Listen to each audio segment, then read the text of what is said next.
حبيبتنا كلنا. Okay. So you can complete your idea, Amira. Yes, go ahead. Okay, you hear me? Yes, of course. I'm Okay. listening. I'm all ears. Thank you. My pleasure, dear. Yes. I mean about I mean the big class or a lot of students. Yeah, large numbers. Yeah. The large numbers. You can elicit more activity and creative students, but the small ones you cannot find you know a lot of creative students, but in the same time in the large one maybe you can't manage the class well because there is a lot of students talking, a lot of the students make noise, but it depends on your charisma. It depends on your personality inside the classroom. You can manage them and make your rules. Sure. This is my point. This is my opinion. I won't say. I'll say nothing now till I listen to Miss Samia to tell us. Miss Samia, okay.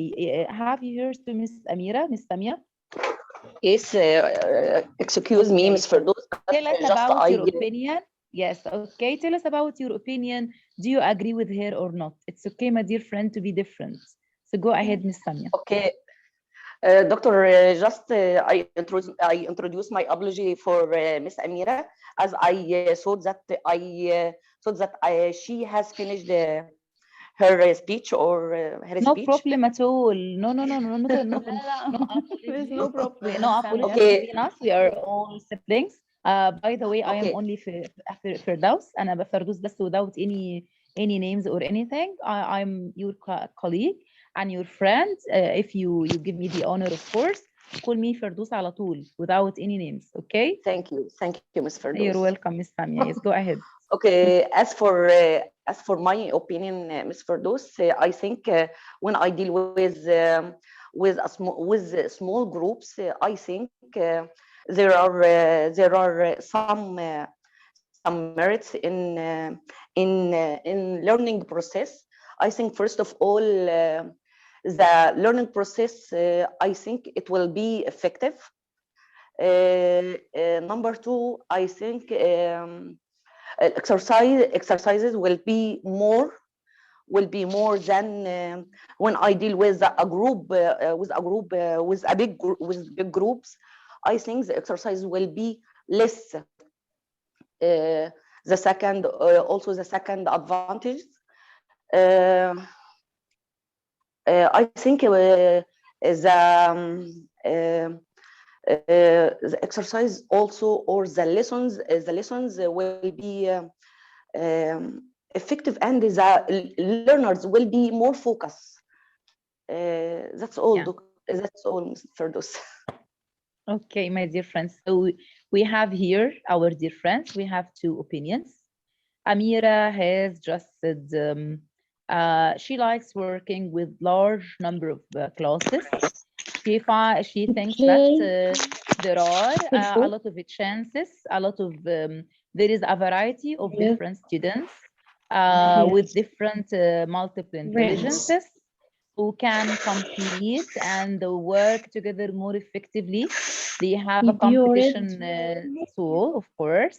They can work and change, they can work together and exchange their ideas. And there will be a lot of ideas and more focus. Miss Samia didn't agree with her. She thinks that working with a small something under the ground, then he covered it with the dust. يدفن. May please May mute yourself, May. Yes, May بتذاكر مع ابنها, I think, with Ahmed. أنا آسفة. No problem. And this is a real example with working with only one person. You'll find that you'll get crazy working with small numbers, Miss Samia. So, okay, my dear friends, what do you think which is better, working with large classes or working with small classes?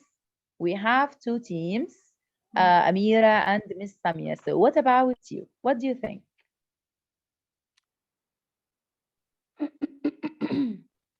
You mean the classes or the groups in the class? We mean large number class? of. Also, Ms. Firdaus, also time management will be effective also in small groups more than big groups, as I have mentioned before. Let's see another different point of view. Okay. So, okay, Amira, that's enough for you and Miss Samia. What about the rest of you, my dear friends? What do you think, or what's your point of view? Well, which is more effective? Can I say something? Sure. Noha, go ahead. I used to think like Miss Samia that a small group in a class is better, but I was surprised at the pandemic when we had to split our classes and we had to work with a small number in the class, that students like it more when it's a large number, and they become more active and more involved, and they were kind of bored no matter what I do. Sure. This was a surprise for me, because I always thought that the class will be much better if I had fewer students, but this was a shock. Okay. By the way, does any one of you has any different idea or any different point of view rather than what Noha, Amira, and Miss Samia have just mentioned? Does any one of you has another different idea or opinion? Okay. So by the way, we have a magic word in our English language, which is it depends. It depends on a lot of things. Of course, sometimes if we are trying to set an assessment for the students, if they are a small number of students, they will be more quiet, they will do the task quickly, they may be more brilliant, they will save our time and effort. This is the point of view for the teachers who worked with small numbers, of course. But the surprise, as Noha has just mentioned, is working with large numbers is more effective, and it's a real evidence of the professional teacher who's using or who's managing his class, of course. It's the real formula that you are working with a large number of students, and at the same time you will manage your class, and it depends on not the number of students at all.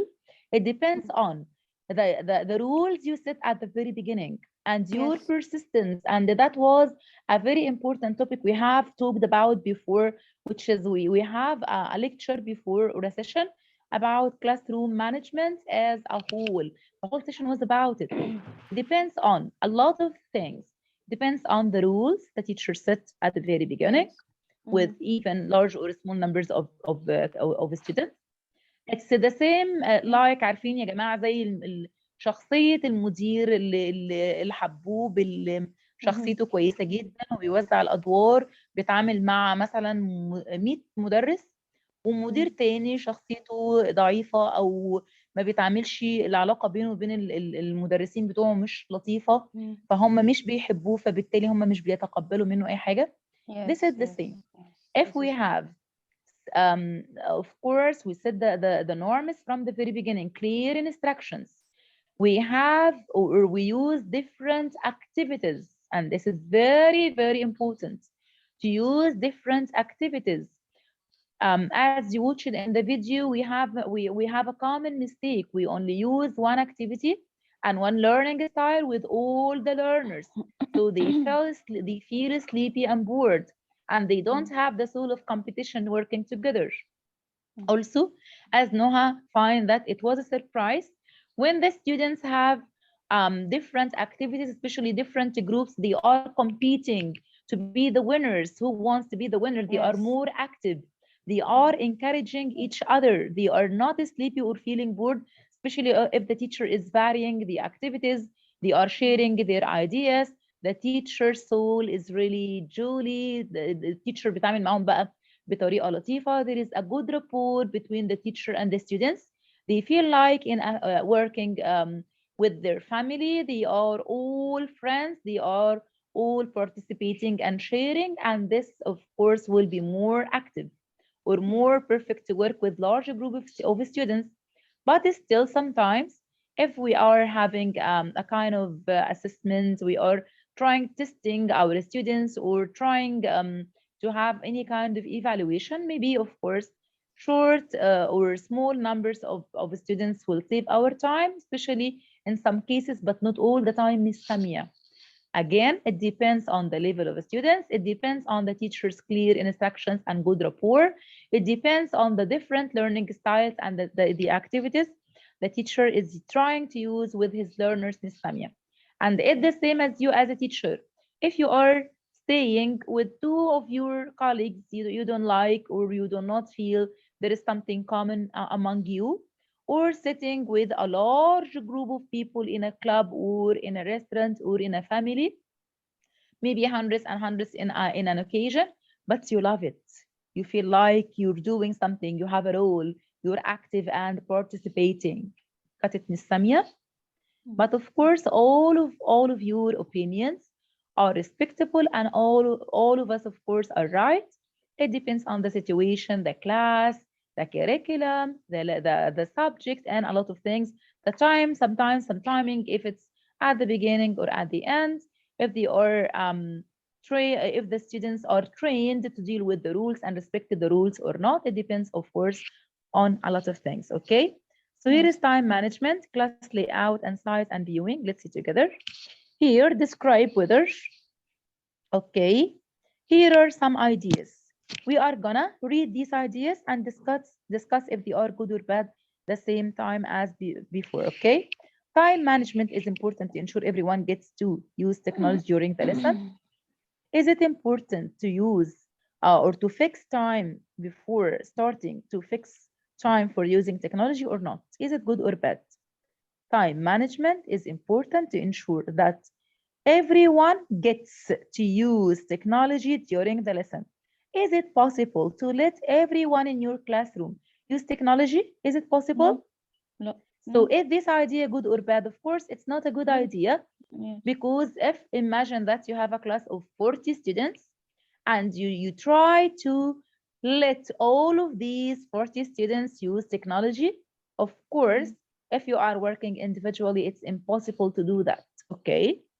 What about number 2? If you want learners to use the computer in groups, place it in the center of the classroom so all learners can see it. Is it good or bad?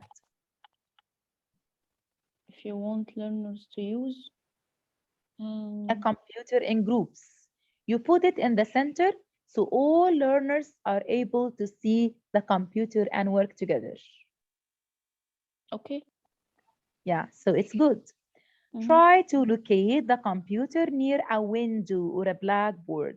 Will it be visible if you put the computer in a corner or beside the window or the blackboard? Is it a good idea, a good or a bad idea? Near a window? Why? Yeah. Will the students see the screen if the computer is near the window? Of course not. So it's bad. It will not be visible. Yeah, at all. If you teach a very large number of learners, don't bother trying to use technology in your classroom.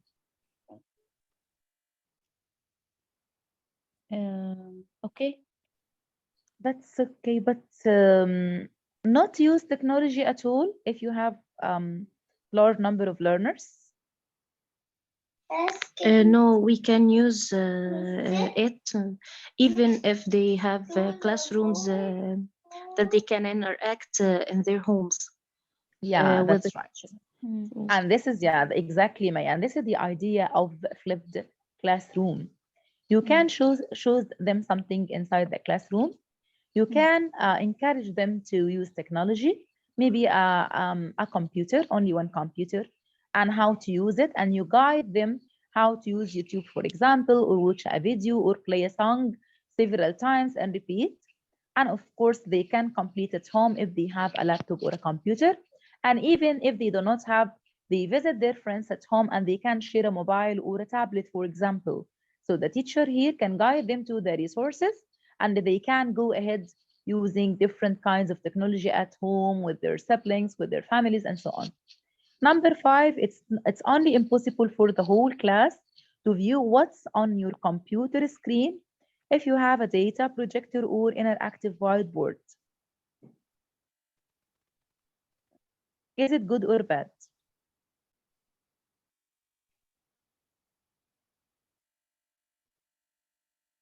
To see what's on the projector or whiteboard.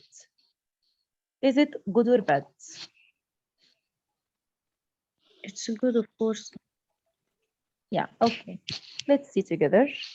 Here, I prefer, instead of reading, to watch a video to sum up all these about classroom management. So this is the last part, inshallah. I am going to show you a video about classroom management and discuss it and end our session for today and complete it on Wednesday, inshallah. Okay. So are you ready for a video, the last one, and discussing it together? Are you ready? Okay. Okay. Please show me or say a big yes, please. انتوا feel sleepy. لو نمت منكم انتوا حرين. لا ما نمناش. اوكي ويلكم يا أميرة، والله شرفتينا النهارده. ده شرف It was a ليا يا مس. surprise يا أميرة.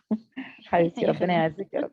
Okay. حبيبتي يا مس. Tell me when you can hear. Okay. Hello and welcome to Teachings in Education and Classroom Management Styles.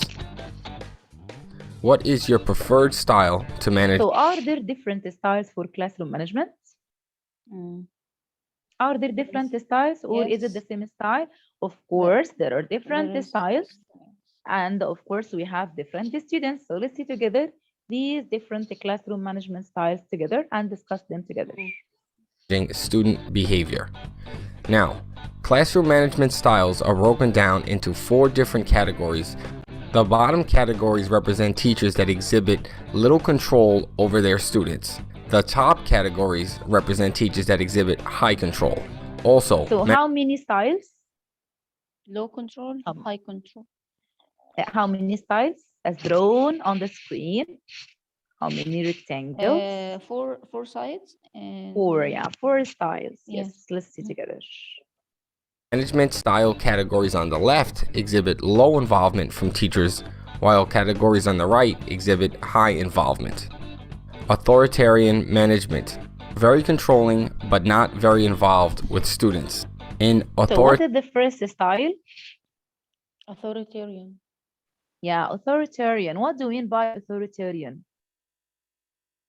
We will know. عارفين مين سيطرة؟ همشيك مسطرة. أنا Yeah, this is authoritarian.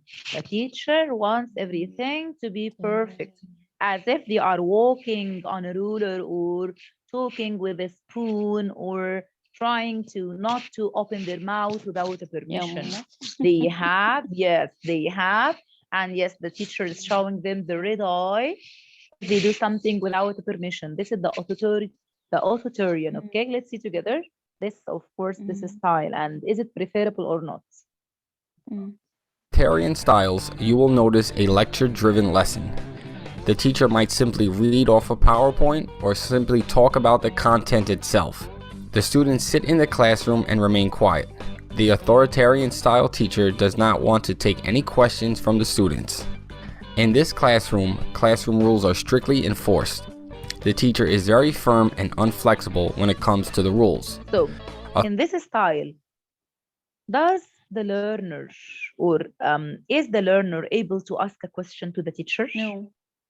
No. Can he talk? No. عارفين اللي هو هرن الإبرة ترن؟ هي دي حلوة. But if the teacher and the students have a good rapport together, they know when to stop and when to complete, when to talk and when to work. But not just the teacher is giving orders and with a strict voice and a very horrible voice, you have to do that and don't do that, okay? So here it's direct instruction. Of course, the teacher is giving a lecture as if they are at the university taking a volume or an encyclopedia and the students are listening. And of course, it's the teacher is very strict, as if he's threatening the learners with his finger.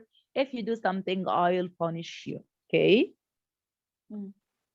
Authoritarian teachers like to have their students sit in assigned seats for the entirety of the year.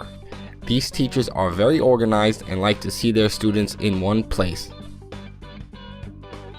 Next up, the authoritative teacher. Teachers with high control and highly involved in their students. The What authoritative. about the second one? Authoritative. Is there a difference between them? Authoritarian Yes. and authoritative? Yeah. The first one. The teacher in the first one doesn't allow students to involve, but in the second one he let the students to involve. They are involved, yes. So the yes, first one, the and- teacher is controlling, the teacher is lecturing, giving Yeah. orders, cannot allow students to do anything without any permission. But here, the teacher is controlling the classroom, but at the same time is involving all the students. yes. Okay, let's go ahead and complete it together. Teacher enforces their rules, but also hears the students out. These teachers are both firm but also fair to their students. The authoritative style looks to give students their own voice. Classroom discussions are encouraged. This teacher cares a great deal about their students. The teacher wants to see their students succeed, and you often see a lot of positive feedback from the teacher. These teachers consider the consequences of their actions. Authoritative teachers carefully weigh the circumstances of a student's inappropriate behavior.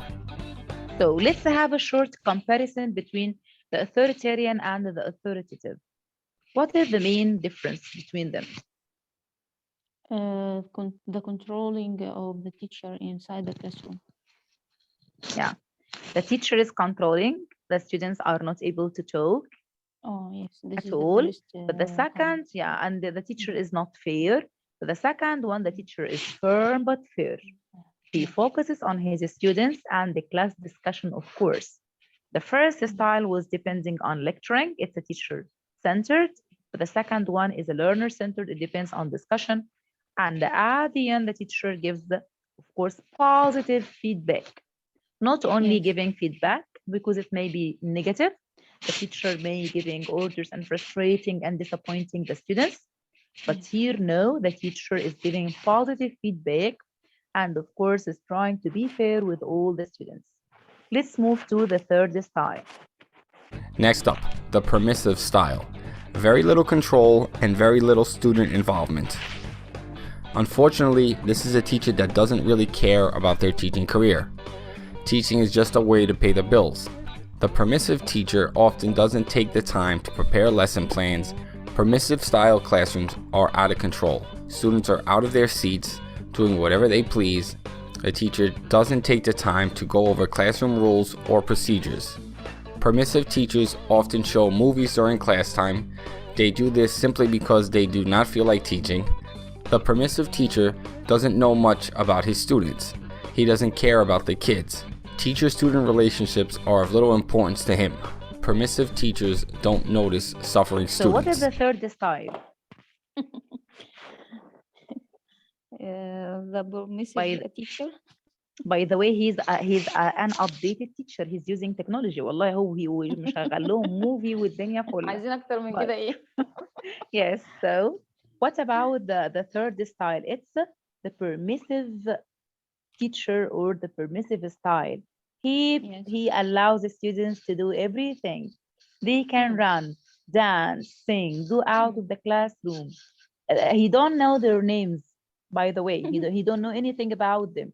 He don't know how many girls or boys in his class. So is it a good style? No. Yeah. ده بقى المكبر بقى اللي هو ايه مكبر دماغه على الاخر عكس التاني خالص يعني. So yeah, so how many styles do we have till now? Authoritarian, yeah, of course. The second, authoritative, and the third, permissive. The first one doesn't allow students to do anything. The third one allows them to do whatever they like. He just play a movie or play a video or a song, and he stays in a comfortable chair, and they do whatever you want. حبايبي عيشوا حياتكم. So yes, let's see the fourth and the last style. And after watching, try to choose the one you like the most and why. And do you think we can find all of these styles inside one classroom or not? Okay, put into your mind this question. Which one do you prefer the most? And can we find all these styles or models in one classroom, in one lesson or not? Okay. And lastly, indulgent. Very little control, but highly involved in the students. The indulgent teacher takes their career as a teacher very seriously. They work very hard to plan fun and exciting lessons. You can count on this teacher to come to class prepared. The indulgent style of classroom management believes in a student-empowered learning model. The indulgent teacher lets the students run the classroom without intervening when they probably should. The indulgent teacher looks to build strong relationships with their students. These teachers have close relationships with their students. Overall, they deeply care about the kids. Indulgent teachers have difficulty saying no. These teachers want students to behave in the classroom, but are not strict enough to get them to behave. So what is the fourth style? Indulgent. Indulgent one. What kind of teacher or style he is?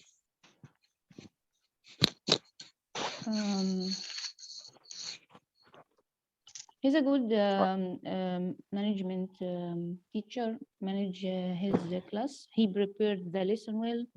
He get the students to involve inside the classroom. He take care of them, make a deeply cares. Yeah. Does anyone of you has a different idea? What's an indulgent style? In fact, he prepares very well at home. He cares a lot about the students. He has a deep relationship with them. But there is one problem. He cannot maintain order inside the classroom. The students can be involved, but you can find healthy and unhealthy noise at the same time. He doesn't mean to frustrate or disappoint the students. He leaves them work very free or freely, okay, too free that they can do whatever they want, and he doesn't punish them at all, or say something or try to focus on their behavior or whatever. So after watching this video, which style of these classroom management do you like most? And the second question, do you think we can find all these styles in one classroom, in one lesson at a time, or not?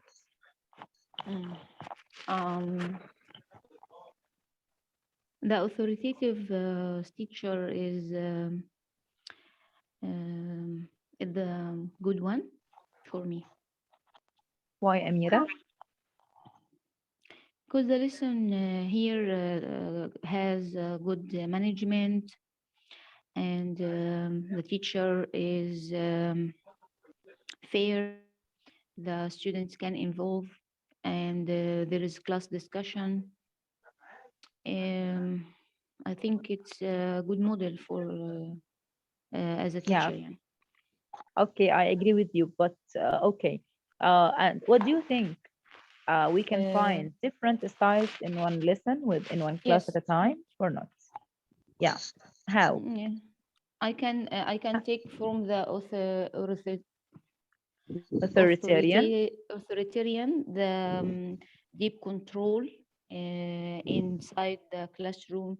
If the classroom are huge and there is a lot of students talking, and so I will use my or the direct instruction and control. يعني أكون aggressive شوية في الأول.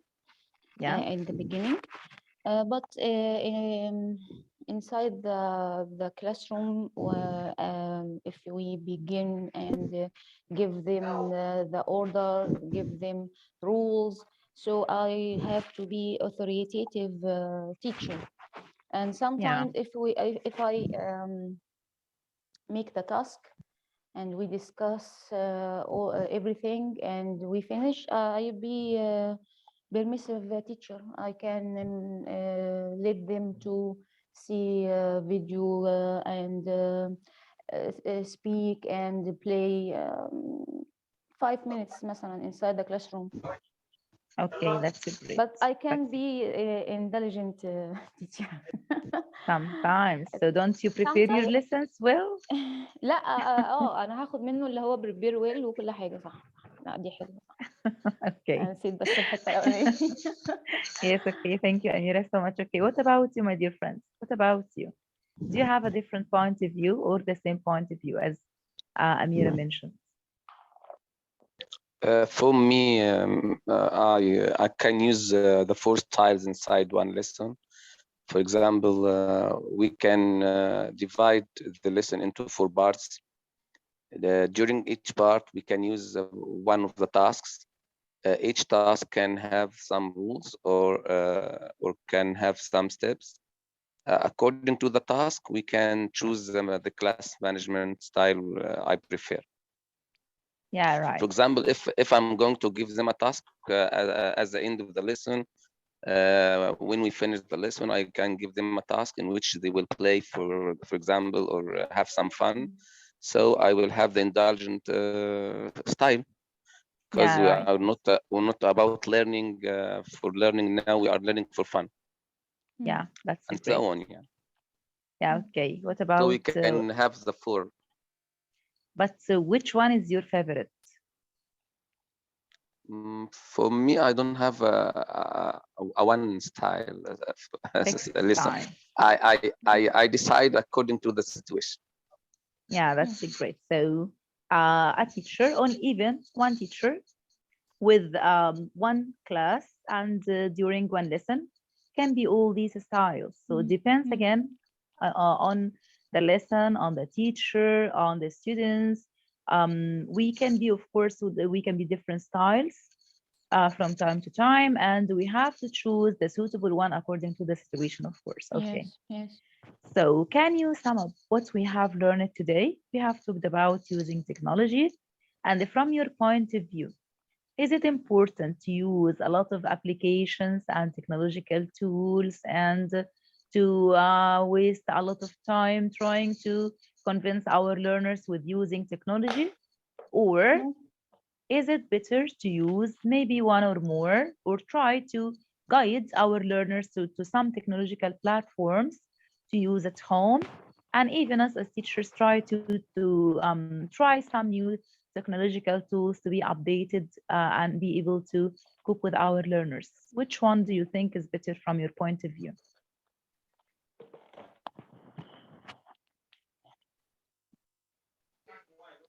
I think we can choose one and make them familiar with that, and try to make them use it in a very fruitful way, through discussing our homework, or through giving them extra exercises, or through contacting them and asking about their day, to send them and listen to their homework, for example. Yeah. And which is more effective, low technology or high technology? Of course, high one, but it depends on if they are familiar with it or not. Yeah, it depends on, is it available for students or learners? Is it available for them to have technology or not? Or is it available to have internet access? So if they have high technology, they have mobiles, they have a smart, high technology, high or HD smartphones, tablets, and computers, but they do not have internet access, or they are not able to use the internet, it will be useless, of course, and it will be nothing. So again, we have to make sure that it is not the matter of high technology or low technology. It is not a matter of the number of the technological tools the students learn or use, but what matters really is how to use these technological tools with their lessons, how to do their homework. Maybe one or two applications is enough at the beginning, maybe only one if they are trained well. And the teacher, of course, all the time we are focusing or stressing that the teacher is a guide, he is a facilitator. He gives the children or the learners the resources and he gives them the advice how to work or how to search the information, Googling, maybe YouTubing the information, using Edmodo, using WhatsApp groups, Facebook groups, whatever. It's available. It's once again, it's available for them and they are able to use, and it's available on their schools to be fair with all of them to have fair chances to work and to be creative, of course, at the end. So as the proverb says, all roads lead to Rome. كل الطرق بتوصل لروما. نعلمهم ونرشدهم and guide them, and of course learn with them واحنا كمان نتعلم معهم and learn from them at the same time, because sometimes, as Noha mentioned, we are surprised that students are very professional at using technology. Maybe they are using technology long ago, maybe before than us years ago. So we can learn all the time. We are learning. We can guide our learners and we can learn from them at the same time.